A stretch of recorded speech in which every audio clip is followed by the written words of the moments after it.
So that seems crazy to me, and maybe it's just something we've always done, but we've always had two banks. Like, why would you not have more than one bank? It doesn't really cost you much to open up a second account.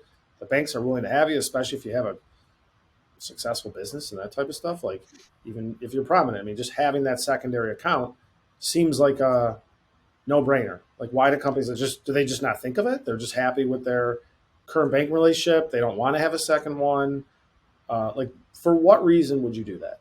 Yeah, I mean, I think some don't even think of it, or they feel comfortable with just having the relationship with the current bank that they have, and they think one is enough. I'll say from this Lone Wolves podcast, right, from a lending angle, there's traditional lower risk lenders, but a lender that has a high interest rate or a tribal lender.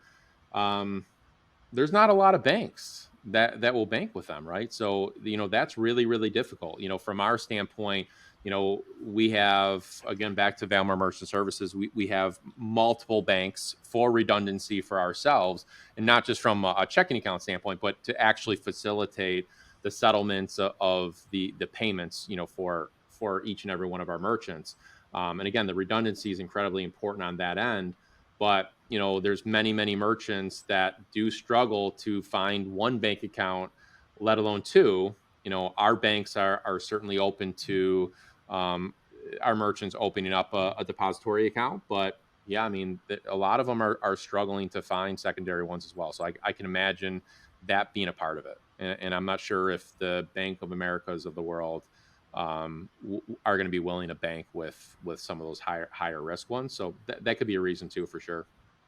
Yeah, I mean, high risk is that we're going to probably do an entire episode on that one of these days anyway, right? I mean, we know the field, and that's one of the big selling points is we give you that redundancy to continue processing. You don't have to be stuck. You shouldn't be stuck at one bank, especially if you're high risk.